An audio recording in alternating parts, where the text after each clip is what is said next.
오늘 말씀은 환난에서 승리하라라는 말씀의 제목으로 함께 그 은혜를 나누기 원합니다. 여러분의 인생에서 시험은, 환난이라는 것은 왜 찾아온다고 생각을 하십니까? 가끔씩 우리 삶에 시험과 환난이 찾아올 때 우리는 쉽게 이렇게 생각을 하죠. 이거는 우리가 이겨낼 수가 없다. 감당이 안 된다. 이거는 도저히 내 능력 밖이다. 종종 우리가 또 그런 생각들을 합니다.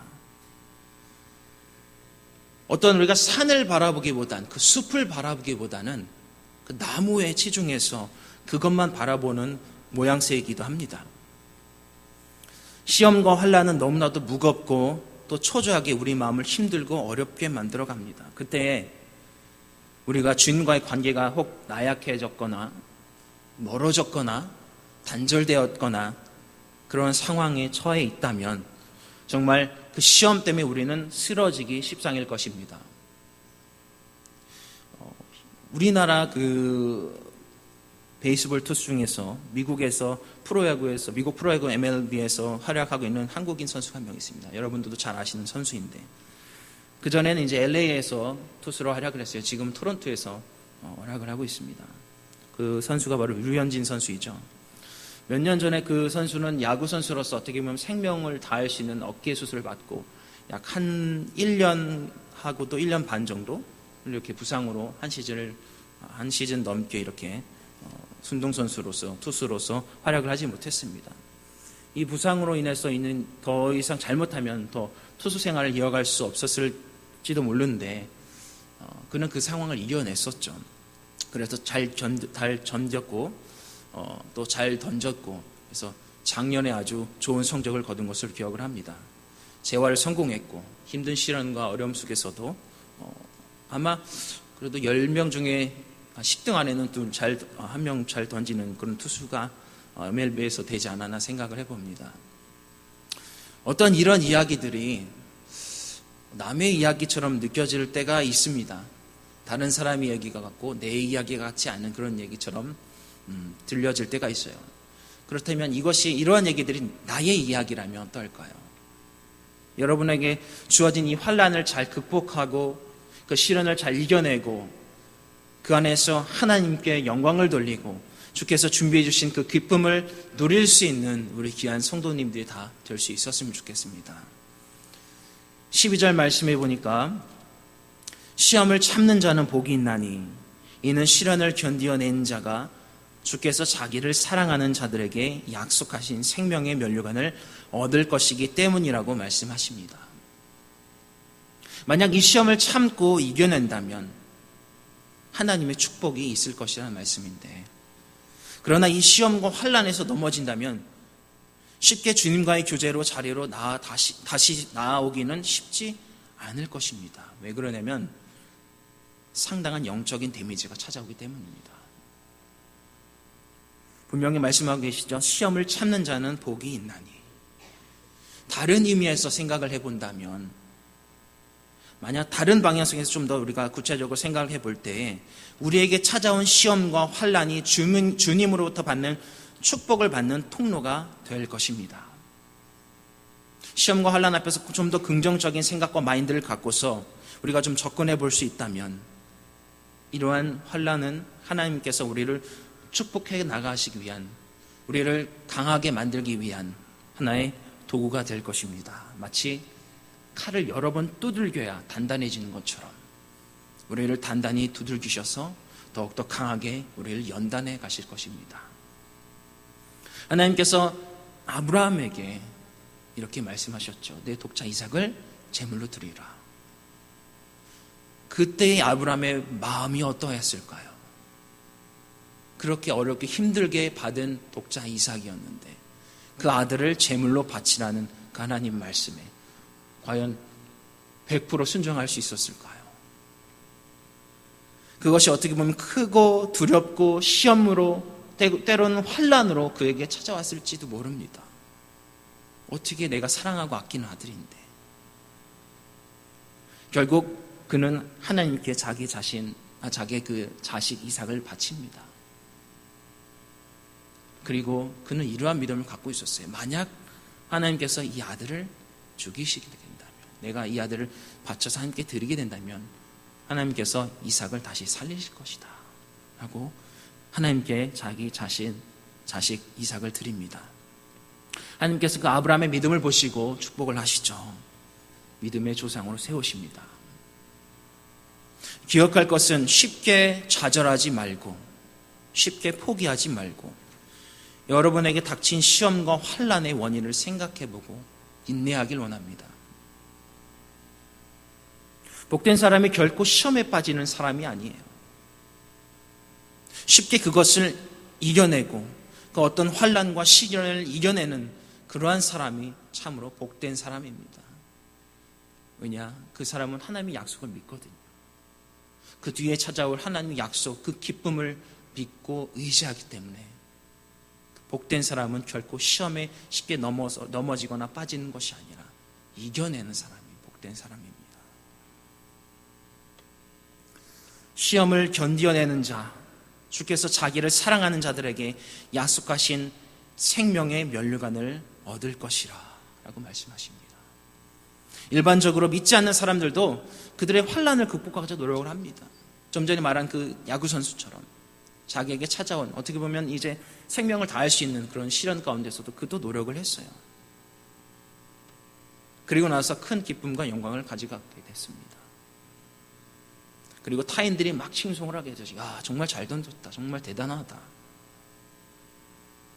어떤 기쁨과 환희가 따르는 것이 그의 현실로 되어버렸습니다. 그렇다면 우리들은 어떠할까요? 기독교인인데. 하나님께서 우리에게 닥쳐진 그 환난과 시련 속에서 우리가 힘들고 좌절하지 않고 인내하며 승리할 때에 귀한 하나님의 약속의 기쁨을 우리에게 허락하실 줄 믿습니다. 12절 말씀해 보니까 약속하신 생명의 면류관을 얻을 것이라고 말씀을 하셨습니다. 시험을 참는 자 복이 있나니 이는 시련을 견뎌낸 자가 주께서 자기를 사랑하는 자들에게 약속하신 그 생명의 면류관을 받을 것이라. 세상에 주는 면류관도 때로는 값지고 귀합니다. 그러나 우리는 단지 세상의 면류관이 아닌 하늘의 면류관이 약속되어 있다는 사실을 우리가 집중을 했으면 좋겠습니다. 이 세상에서 받는 그러한 면류관이 전부가 아니잖아요. 단지 없어질 것이고 영원한 생명의 면류관이 우리를 기다리기 때문에 우리의 소망은 그것에 있습니다. 우리의 삶이 때로는 마치 환난과 같다고 얘기한 사람들도 있습니다. 그리고 이것을 극복하고 우리가 하나님의 구원을 받는 자리에 나아간다면 우리는 이 생명의 면류관을 선물로 받는 것입니다. 이것은요, 주께서 우리에게 약속해 주신 것이고 이것은 하나님께서 사랑하시는 이들을 위해서 준비해 놓으신 것입니다. 그러기에 우리는 이 닥쳐진 시험과 환난에 초점을 맞추는 것이 아니라 그 이후에 있을 이것보다도 더 뛰어난 그 생명의 면류관에 우리 마음을 초점을 맞춰야 한다는 것입니다. 시험을 참고 견디는 것은 참으로 가치 있는 일이고 끝까지 견디어 가기를 간절히 원하고 축복합니다. 이것은 일시적인 것이 아니에요. 시험이라는 것은, 환난이라는 것은 단회적이라는 것이 아닙니다. 사실 우리 기독교인의 삶 속에서 계속 지속되는 것입니다. 중요한 것은 어떻게 이것을 극복해내느냐, 어떻게 해서 이 시험 가운데 우리가 승리해 나아가느냐 하는 것입니다. 우리가 기독교인이라면, 우리 안에 주님이 있다면 이것을 어떻게 우리가 이겨내고 싸워내고 승리해내는 것이냐, 이것에 우리가 초점을 맞춰보길 원합니다. 우리 기독교인의 삶은 마치 믿음의 경주를 달리는 것 같아요. 그래서 히브리서 12장 1절에서 13절에서 우리에게 가르쳐 말씀하십니다. 우리의 삶은 마치 마라톤과 같다. 엄청 길고도 험한 길을 달리고 있습니다. 어떻게 이 길을 달려갈 수 있을까요? 실제로 마라톤을 해보시면, 저는 한 단축 마라톤 정도밖에 해본 기억이 없는데 42.195라는 아주 긴 시간과 긴 거리를 달려가기 위해서는 보통 인내가 필요한 것이 아닙니다. 아주 힘들고 굉장히 어려운 자신과의 싸움에서 이겨야 하는 스포츠 중에 하나죠. 이러한 마라톤을 달려나가기 위해서, 이러한 신앙의 마라톤을 달려나가기 위해서는 우리는 어떻게 감당할 수 있겠습니까? 먼저 우리의 시선을 예수님께 맞춰야 합니다. 예수로 끊임없는 동기부여를 하셔서 이 충분한 이 레이스를 감당할 수 있어야 합니다. 누구든 쉽게 넘어질 수 있어요. 누구든 쉽게 부상을 당할 수가 있습니다. 하지만 그 동기부여가 확실한 사람은 쉽게 넘어지지가 않습니다. 우리가 달려가는 이 믿음의 경주는요, 바로 주님만이 우리의 이유가 되시기 때문입니다. 다음으로 우리가 고려해 볼 것은 말씀을 기억하여 마음에 품고 달려나가야 합니다. 계속 말씀에 상기하여서 그 말씀 안에서 채찍을 가하고 우리의 숨을 고르며 집중을 해서 이 경주를 완성해 가야 합니다. 비록 느릴지어도 끝까지 달려가서 완주할 수 있기를 간절히 원하고 원합니다. 그래서 이 믿음의 경주를 즐겨 나아가는 우리 귀한 성도님들이 됐으면 좋겠습니다. 사실요, 즐기는 사람한테는 당연하기 힘듭니다. 이 믿음의 경주를 힘들다 하지 말고 정말 할 수 있다, 즐겁다, 기쁘다라는 긍정적인 마인드를 갖고 여러분께서 감당하신다면 아마 그 짐은 문제가 되지 않을 것입니다. 우리 모두, 우리 성민의 성도들 모두가 같은 도착 지점을 향해 달려나가고 있습니다. 제각기 빠르거나 혹은 느리거나 함께 달려나가고 있습니다. 동일한 도착 지점에 우리가 모두 도달해야 되고 그것이 바로 하나님의 품이고 천국일 줄 압니다.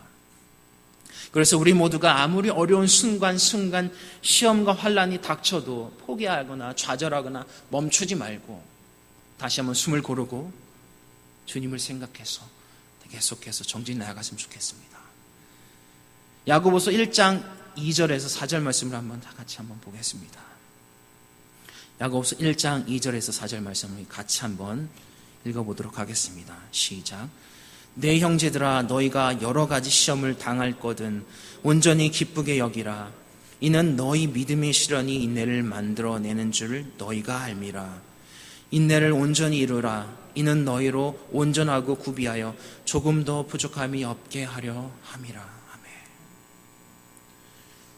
분명하게 말씀해 주신 것은요, 여러분, 시험을 당하거든요, 기쁘게 여기라고 말씀하십니다. 쉽지 않죠. 시험이 와 있는데 기쁘게 여기라. 이것처럼 힘든 게 어디 있습니까? 환난이 내게 닥쳤는데 기쁘게 여기라.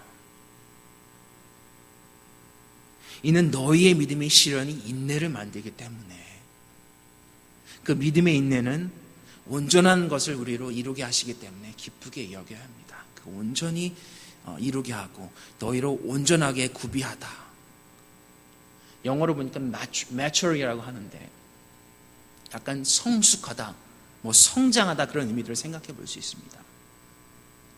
이 시련은요, 우리를 인내를 만들어주게 하고, 이 인내라는 것은요, 우리를 온전히 이루게 하여 우리가 성숙해가는 길로 나아가게 합니다. 혹 여러분 삶에 시험과 환난이 꼭 닥쳐져 있습니까? 이러한 순간 속에서 여러분 좌절하지 마시고 기뻐하시길 바랍니다. 쉽지 않죠. 하지만 우리는 감당해야 합니다. 우리에게 처한 시험과 환난에만 머물러 있지 말고 그 이후에 주어질 하나님의 신령한 복을 기억하였으면 좋겠습니다. 그 위에 있을 기쁨과 평안과 만족과 그 행복, 그 환난의 상황 가운데서도 인내하며 하나님을 향한 신뢰를 잃지 말아야 합니다. 우리의 믿음은 결국 우리의 인내를 키우고 하나님을 향한 절대적인 믿음을 갖게 할 것입니다. 오늘 본문의 말씀을 다시 돌아가 보면 에베소서 1장 13절에서 16절 다시 한번 살펴보면 어떻게 시험이 찾아오는가에 대해서 말씀하고 있습니다. 어떻게 시험들이 찾아오는가. 13절의 말씀을 한번 같이 보겠습니다. 사람이 시험을 받을 때에 내가 하나님께 시험을 받는다 하지 말지니 하나님은 악에게 시험을 받지도 아니하시고 친히 아무도 시험하지 아니하시느니라 라고 말씀하십니다. 때론 사람들은요, 시험이 온다, 환난이 온다, 하나님을 비판하는 경우들도 있습니다. 그러한 시험과 환난 속에서도 왜 내가 이러한 시험과 환난에 놓여지게 되겠죠, 하나님? 나 이제 교회 안 나갈래요. 나 이제 기도 안 할래요 하는 사람들도 종종 있더라고요. 그런 사람들한테 신망을 가면 참 어렵습니다. 여간 어려운 것이 아니에요. 왜 나에게 이러한 실험과 어려움과 환난을 당하게 하셨나요, 하나님? 나 그만할래요. 하나님께서 아브라함과 요백에 주신 시험들을 여러분 기억할 줄 압니다. 그 시험들, 그들의 믿음을 드러내는 일이 되었고 결국 이것의 목적은 그들을 몰락시키고 타락시키고 아프게 하는 것이 아니었어요. 이를 통해서 하나님께 영광이 되었고요. 이를 통해서 그들을 축복하시는 귀한 도구가 되었습니다. 사람이 시험 받을 때에 하나님께서 시험을 받는다고 불평하거나 비판하거나 하나님께 손가락질하는 것이 아니고 그 진정한 의미를 깨닫는 우리 성도들이 되었으면 좋겠습니다. 14절 말씀에 보니 오직 각 사람이 시험을 받는 것은 자기 욕심에 끌려 미혹됨이니라고 말씀합니다. 14절에서는 다시 한번 말씀하는 거 보니 각 사람이 시험을 받는 것은 때로는 자기 욕심에 미끌려기 때문에 자기 욕심이 넘치기 때문에 나에게 지금 닥쳐진 그 시험과 환난이 내 욕심 때문이라는 거예요. 내 만족 때문에 내 이 육신의 만족이 육신의 욕심이 나를 힘들게 만들고 나를 넘어뜨린다는 것입니다. 색욕이라든지 욕심이라든지 살인이라든지 마약이라든지 그러한 아주 악한 것들을 하나님을 더럽히게 하고 하나님께 대항하는 그런 것들이 우리를 아주 힘들고 어려움에 빠지게 하고 환난으로 이끌어간다는 것입니다. 이 영어로는 evil desire라고 하는데 이런 것들이 사탄의 공격입니다. 사탄의 공격. 사탄은 늘 이런 욕심들로 우리를 넘어뜨리려 하고 늘 죄악 가운데 우리를 빠뜨리려고 합니다. 그것이 사탄의 계획이고 모략이기 때문에 성취하게 하려고 노력을 합니다. 발버둥을 칩니다. 이때 우리 크리스천들은 넘어지면 안 되죠. 다시 일어서야 되죠. 영적으로 깨어 있어야 됩니다. 그래서 우리가 영적으로 깨어서 언제 찾아올지 모르는 시험과 환난에 준비하는 성도들이 되어야 할 줄 압니다. 믿음 안에서 민감해 있는 우리 귀한 성도들이 되었으면 좋겠습니다. 왜냐고요? 언제 시련이 올지 모르잖아요. 언제 환난이 우리를 와서 넘어뜨리려고 우리를 주님으로부터 멀어지게 하려고 할지 모르기 때문에 때로는 이것 때문에 극복할 수 없고 때로는 이것 때문에 교회 나가기가 싫고 주님과의 관계가 싫고 모든 것이 다 싫어지는 환경이 우리에게 찾아올 때가 있기 때문에 그래서 깨어 있어야 한다는 것입니다. 우리가 시험을 받는 이유를 좀 더 생각해 봤으면 좋겠어요. 시험을 받는 이유. 때로는 우리가 시험을 받는 이유는 우리 욕심이 우리를 시험으로 이끌어오기 때문이 그렇습니다. 때로는 사치욕에 카드를 쓰고 또 쓰고 돌려막기를 하고 신용불량자가 되고 고난을 겪는 경우들, 자신의 분수와 사정을 알려 하기보다는 앞으로의 고난, 앞으로의 환난이 찾아오는 것보다 지금의 만족함을 선택하는 사람들에게 그들의 욕심이 시험과 환난을 부릅니다.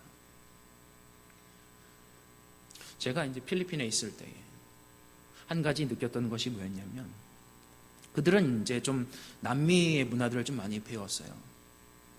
다 그런 건 아니지만 사람들마다 조금 차이가 있지만 사치를 하는 경향들이 좀 있습니다. 자기의 어떤 그런 경제적인 능력보다 좀 더 쓰고 싶어하는 그런 것도 있고 좀 보여주기 위한 그렇게 이제 좀 파티도 좀 열려고 하는 그런 문화들이 좀 있어요. 사치욕들이 좀 있습니다. 그래서 많은 사람들이 저축을 잘 안 해요. 통장 없는 사람들도 상당합니다. 깜짝깜짝 놀랐어요. 통장도 없냐고. 그래서 파티를 좋아하고 돈 쓰기를 좋아하고 지금 번 돈을 저축해서 나중에 다가올 어려움에 써야 되는데 그렇지 않고 바로 써버리는 경우들이 허다하 있습니다. 그래서 나중에 정작 어려움이 왔을 때 병원에 가서 치료를 받고 수술을 받아야 할 경우 치료비가 없어서 자기의 이제 가지고 있는 가축이라든지 가지고 있는 차 혹은 오토바이 그런 것들을 파는 경우를 종종 보게 되었습니다.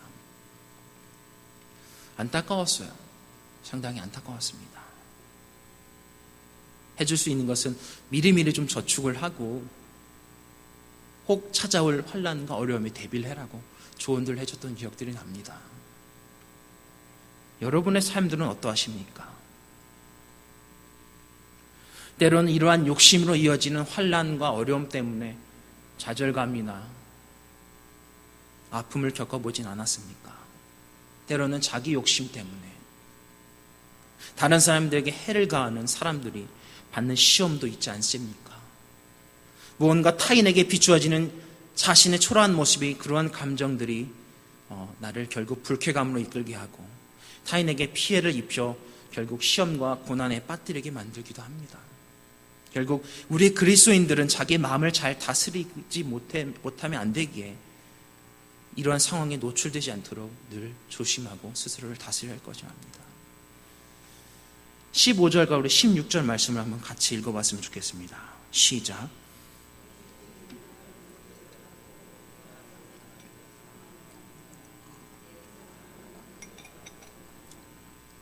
아멘. 우리의 욕심을 하나님의 뜻보다 혹은 우리의 뜻을 하나님의 뜻보다 더 높게 생각하지 말아야 합니다.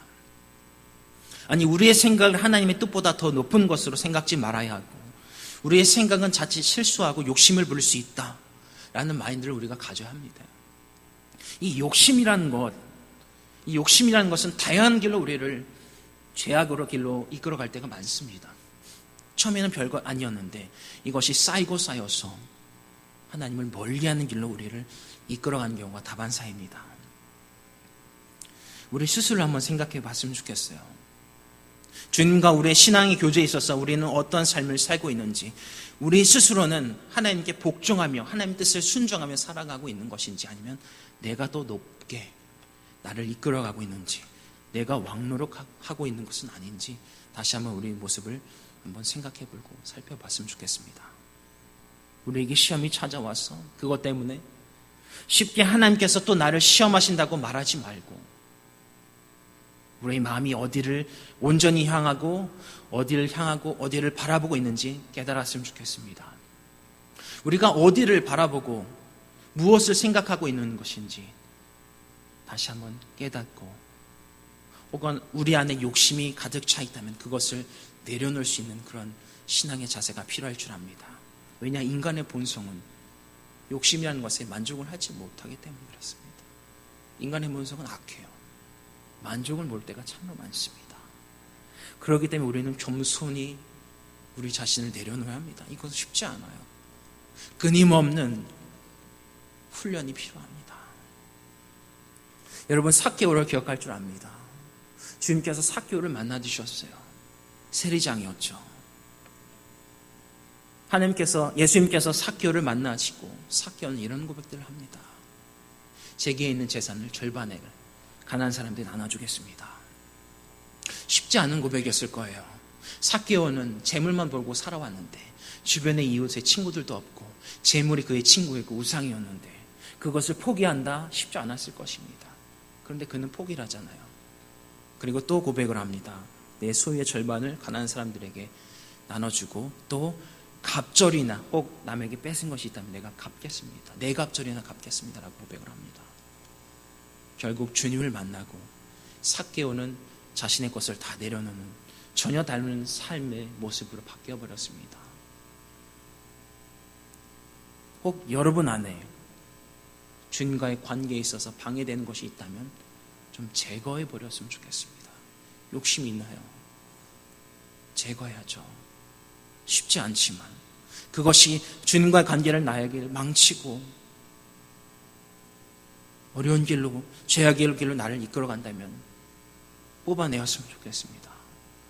그리고 주님이 삭개오에게 뭐라고 말해요? 이 잃어버린 영혼, 이 삭개오의 집에 구원을 선포하십니다.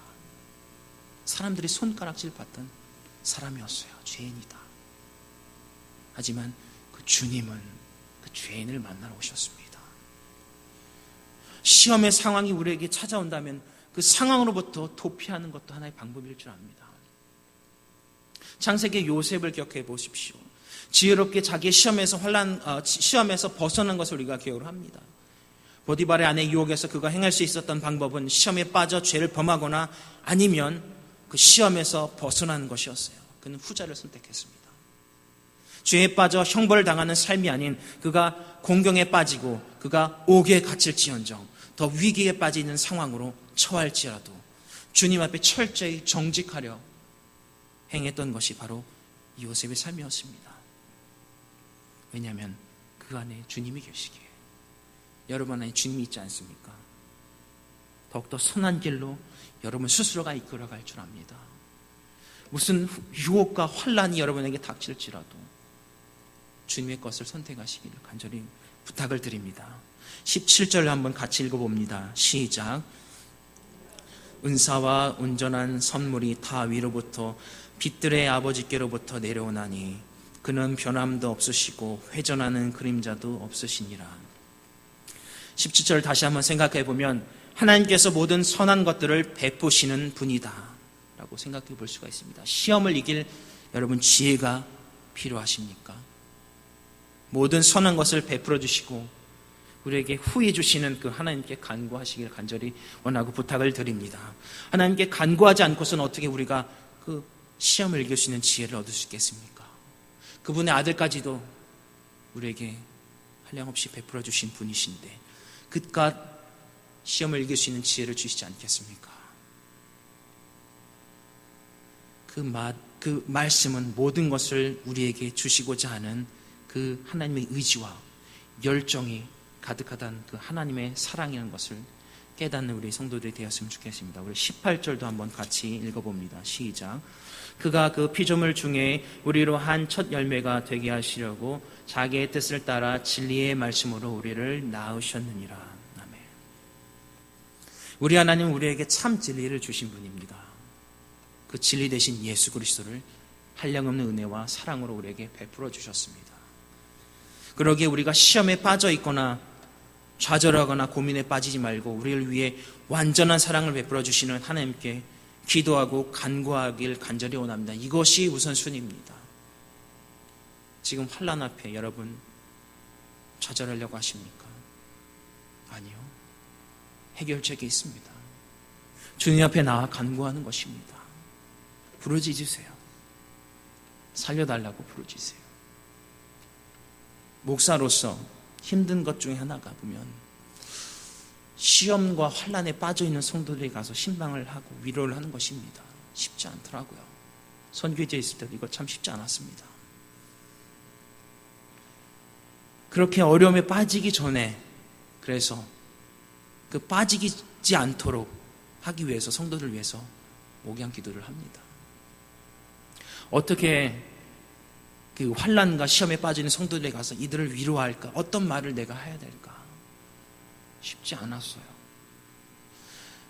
목사로서 무슨 좋은 말을 하더라도 그들을 위로한다는 것 참으로 쉽지 않았습니다.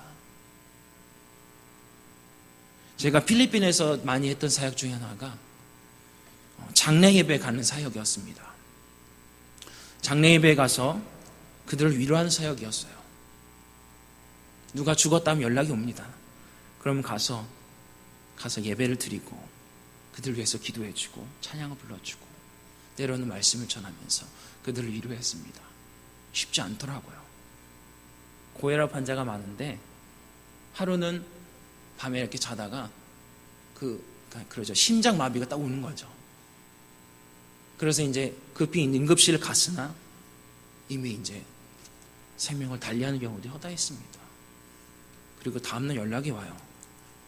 누구누구 내가 죽었다. 그럼 가서 또 장례 예배를 열어주고 그들을 위해 기도해주고 찬양해주고 말씀을 전하고 쉽지 않은 경험이었습니다. 그들의 문화는요 이렇게 관을 열어놓습니다. 개봉을 다 해요. 그러니까 뚜껑을 닫아놓고 그 투명으로 이렇게 다 볼 수 있도록 다 열어놓습니다. 이제 물론 이제 약을 다 치라고요. 처음에 제가 장례 예배 들었을 때는 그 이제 죽은 시신이 안에 있잖아요. 그 관 안에. 그 봤던 것이 잊혀지지가 않더라고요. 꿈에 막 나오고 그랬었습니다. 처음 봤으니까. 근데 이것도 자주 보니까 또 적응이 되더라고요. 제 인생에 아마 그렇게 장례 예배를 많이 다니면 아마 없었을 것입니다. 때로는 막 한 달에 막 대여섯 번 연락이 와요. 때로는 한 주에 막 2번씩 간 적도 있었습니다. 거기는 일주일 동안 장례 예배를 드리거든요. 그러니까 다 집에 다 배치를 해둡니다. 비치를 다 해두고, 그리고 일주일 동안 그렇게 천주교는 천주교식으로, 기독교는 기독교식으로 계속 예배를 드려갑니다. 일주일 동안 해놓은 곳은 이제 멀리 있는 형제들이 있기 때문에 오려면 아무래도 한 하루 이틀, 길게는 3일까지 걸리는 가족들이 있기 때문에 그들을 기다리기 위해서 이렇게 길게 이렇게 장을 지냅니다. 그런 특수적인 사역들을 감당할 때에 어렵더라고요. 그들에게 내가 어떻게 무엇을 위로할 수 있을까? 때로는 너무 어려워서 이거 좀 안 갔으면 좋겠다라는 생각을 했던 적도 참 많았습니다. 이번 주는 좀 안 갔으면 좋겠는데, 그런 마음을 가졌던 적도 있었어요. 근데 한 번은 그들을 위해서 찬양을 이제 조용한구로 찬양을 할 때, 현지어 찬양을 할 때, 이제 그 돌아가신 분의 따님이었는데 끝나고 나서 이렇게 얘기해 주더라고요. 그 찬양에 큰 은혜를 받았다고. 별건 아니었는데 좀 제가 위로를 오히려 받았습니다. 그들에게 어떻게 위로의 말을 전할지 참 쉽지 않았었어요. 믿지 않는 사람들에게 하나님의 여러분이 평안이 있기를 원합니다. 여러분들 위로해 주실 것입니다. 그렇게 전한다는 것도 쉽지 않았어요. 그렇지만 그렇게 전했습니다. 그 상황에 대해서 전하는 것이 아니고 남아있는 가족들 향해서 복음의 메시지를 전했습니다. 당장 그들이 듣고 회심해서 교회로 나올지는 모르겠어요. 그러나 나중에 그러니까 후에 나타날 그러한 영향력들을 보며 아파하는 영혼들 위해서 하나님의 말씀을 전했던 기억이 납니다. 이제 말씀을 맺어갑니다. 환난과 시험 가운데 여러분 좌절하지 마십시오. 하나님이 어떤 분인지를 좀 먼저 기억했으면 좋겠습니다. 그분은요, 우리의 처한 상황보다 더 높고 더 강하신 분이십니다.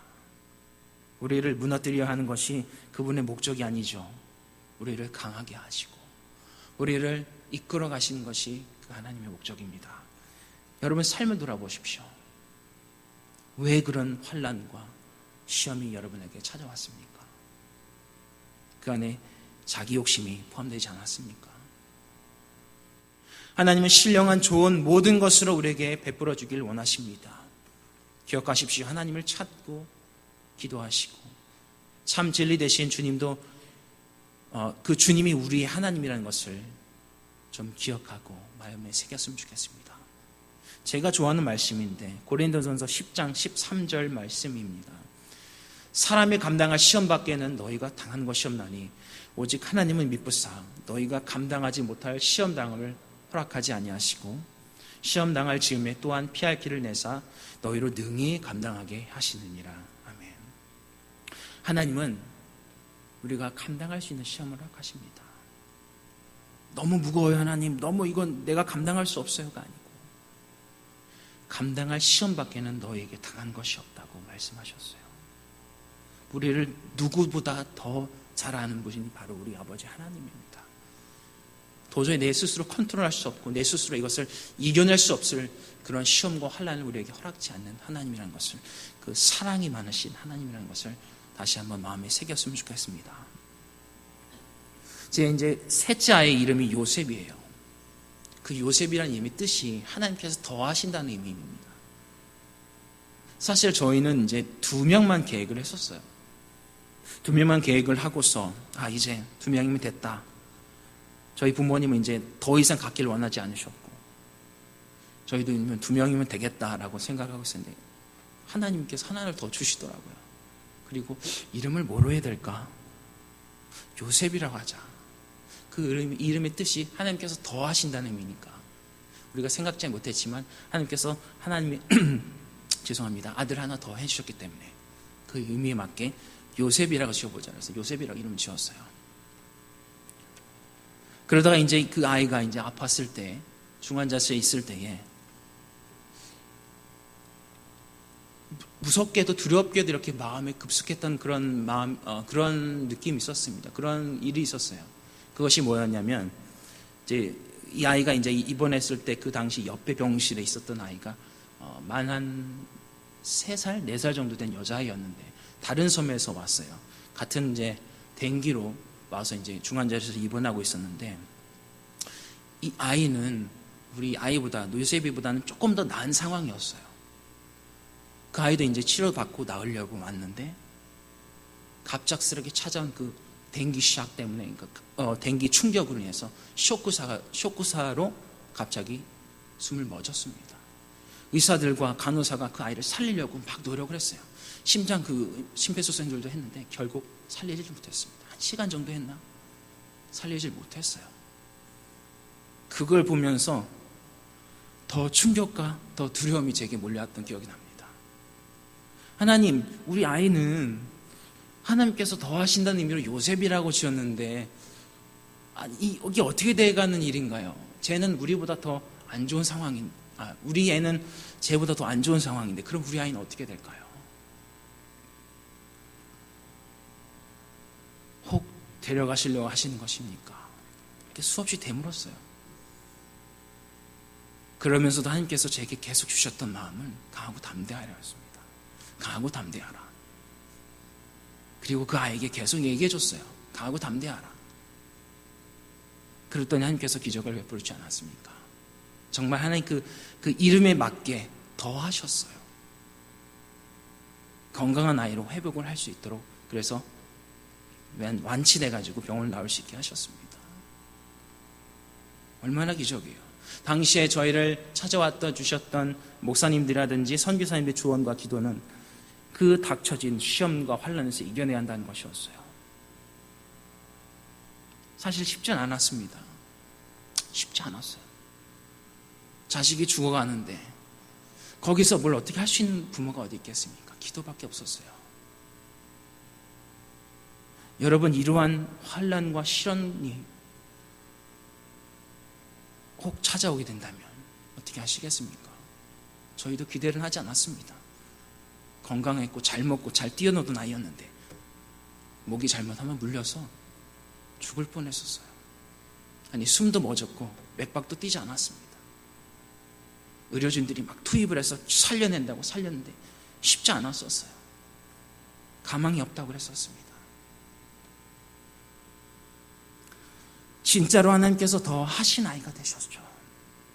여러분 삶에 있어서 환난과 시련이 오기 있습니까? 어떻게 하시겠습니까? 더 좋은 아이디어가 있습니까? 주님 손 붙잡지 않고 주님께 의지하지 않고서는 극복할 수 없을지도 모릅니다. 혹시 내 욕심 때문에 여러분에게 환난이 찾아오셨습니까? 돌아보십시오. 회개하십시오. 주님 앞에 나아가십시오. 주님을 찾고 찾아서 정말 승리하는 우리 귀한 성도들이 다 될 수 있었으면 좋겠습니다. 마지막 시대, 주님이 언제 오실지 모르는 이 시대 속에 우리는 살고 있습니다. 당장 내일이 될 수도 있어요. 우리가 말씀 안에서 깨어있지 않는다면 세상의 현혹에 유혹에 빠져버릴 수도 있습니다. 이 환난과 시험 가운데 여러분 쓰러지시겠습니까? 아니면 이겨내시겠습니까? 누구에게 예정되진 않았어요. 환난과 시험이 찾아오는 것이 예정되진 않았습니다. 그렇지만 이겨내야 한다는 거예요. 이겨내야 한다는 것. 좌절하고 넘어지고 주님과의 관계 단절, 끝, 교회 끝 이게 아니라 이게 시작입니다. 왜냐하고요? 계속해서 나올 겁니다. 계속해서 우리에게 찾아올 것이기 때문에 그렇습니다. 한 번 오고 안 올 것이 아니라 계속해서 온다는 거예요. 마라톤과 같다는 거예요. 그래서 힘들다는 겁니다. 그런데 우린 이겨내야 돼요. 어떻게 이겨내야 되냐고요? 주님과 함께 이겨내는 겁니다. 기도하십니다. 사랑의